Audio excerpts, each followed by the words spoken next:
Hi everybody, Mike here. Just kicking off my series of tips and tricks for a soft acoustic guitar. I thought I'd start with the chord mode here today because people have been asking me a little bit about going into it a little bit more. And I'm going to just dive right in, so I hope you enjoy and let's get going. So as you can see, there's a purple and blue key range here, and this is the playable chord range. The purple being the range of the roots that you can do, so you can go up to this top D here, but let's go down to a low F chord, say that one there. So I have to put the keys down at the same time within, I think it's 55 milliseconds. Otherwise it will get a little bit confused, so you just have to basically put them down at the same time. I've put the F chord down, I don't have to hold it, I've just put it down, it's set. You can see in the box to the right there's the F major chord symbol, so all I have to do now is press a down strum and an up strum, any combination, and you can see the lovely graphics appearing. So let's just get going, strumming a simple one chord pattern with these keys. And what I'm going to do is use CC1, the mod wheel, to vary the strum speed. If you can see, I'm changing it here. It's very quick. Other side, and it only goes up to until you release the key, so got a lot of flexibility there already. But if I slightly vary the strum speed as I do a strum pattern like this, and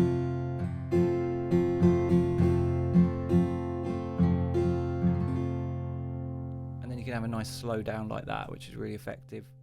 Talk about Humanize at the top here. What that does, it just changes the timing between each string going up. So say if I set the strum speed low, you can of course assign this to any controller you like by pressing right click. If I just show you that, learn MIDI CC, twiddle a knob, and it's there. But now Humanize is right up, you'll hear quite a staggered, and this can be quite great if you turn down the strum speed.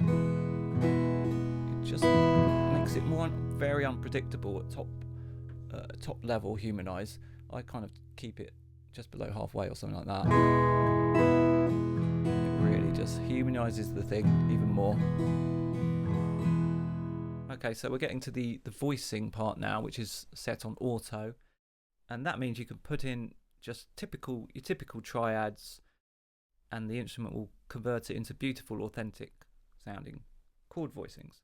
So for instance, a G chord, just a G triad I'm putting down here. You can see on the neck we have a typical G shape.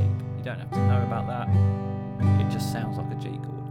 And what you can do with this is you can do triads and inversion. So if I play a C triad, usual root inversion, and then I go to first inversion, or this is second inversion with the G bass, it will still play the C chord. So it does accept inversions. Now we can get on to seventh. So if I hold down the A major triad and add, say, a G, we have an A7. I'm just holding it there to show you. And obviously major sevens.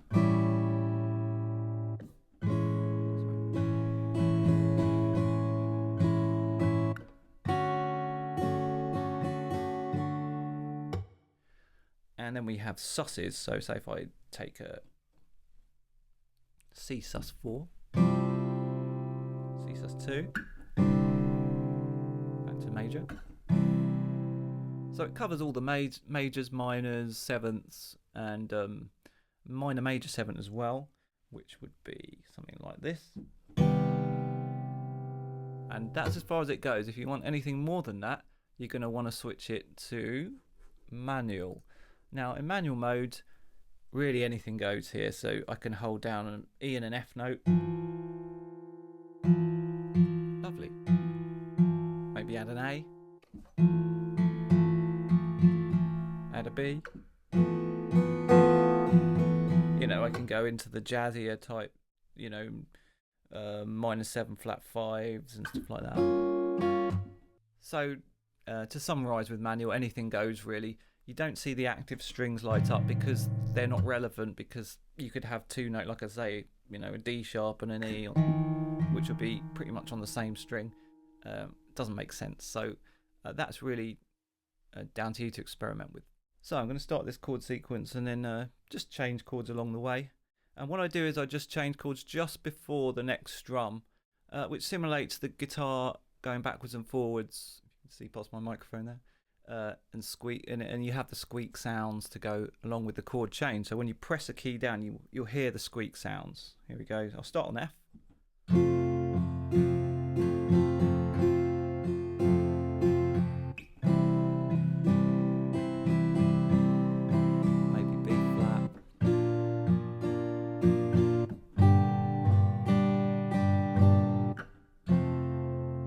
Now you can change the way the instrument responds when you press down the new keys. So here you can see chord release, i.e. when the new keys are pressed for the new chord, we have squeaks. I can select blocks, open string, or just let ring. So here nothing changes, nothing happens. You might want this in certain situations. So again, if I just play a G chord and then a C chord, I press the C chord, it's still ringing on.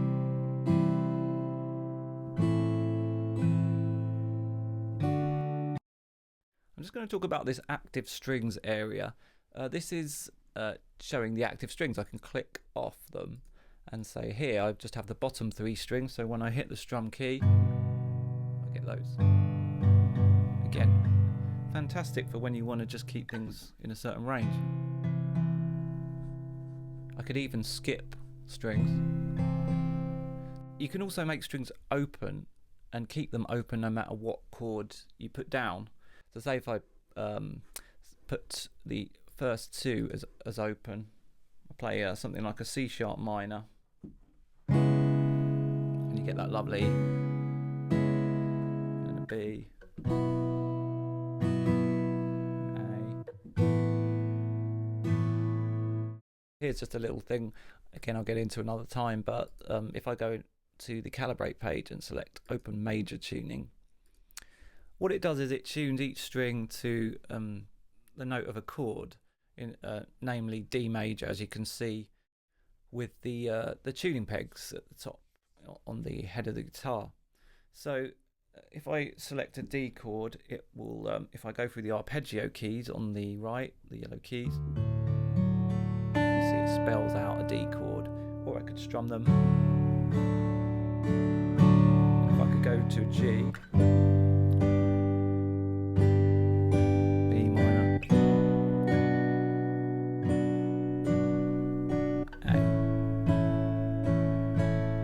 what it's done is it's just blocky changes, but if I make the top 3, you could say 2, but 3 strings open, it will keep those 3 strings as I show with the yellow keys.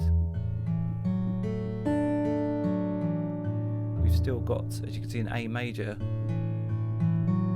but we've still got the top 3 tuned to a D major. And this is a really common technique, is changing with a certain amount of open strings. As you can hear here, I'll just do a little quick strum demo. So same sequence.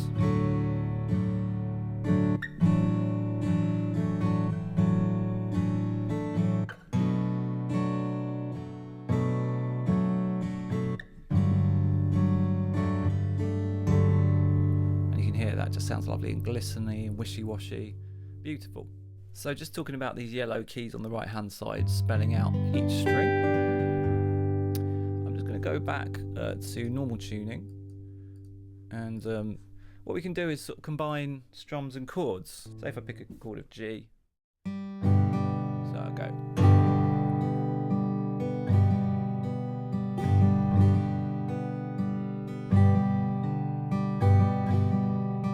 You know, you can get some really nice.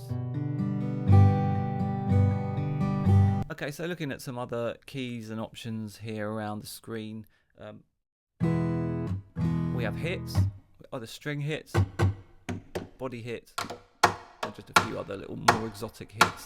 And each time I play a hit, it will stop the chord from ringing on. So if I just play a E chord, hit stops it.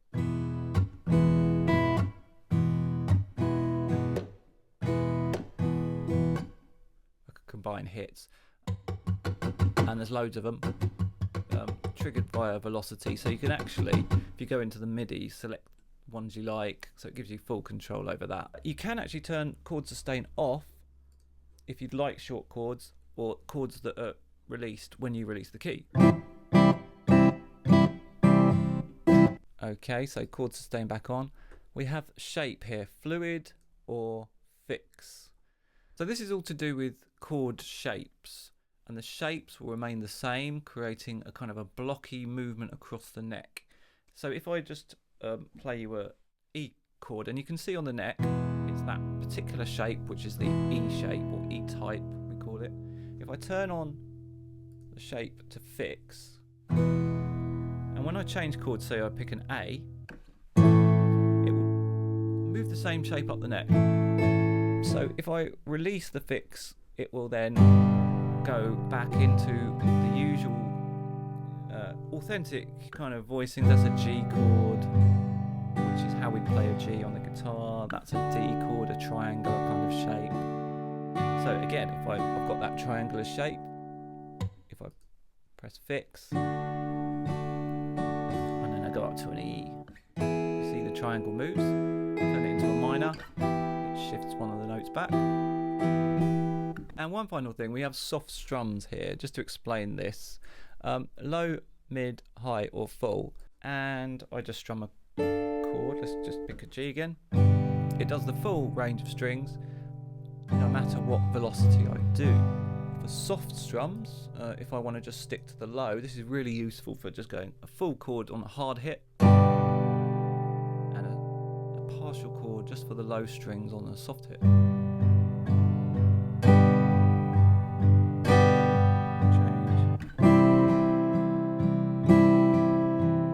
And the other options are that you can actually change it to say a mid or a high. Say a high, if we go just an E minor chord.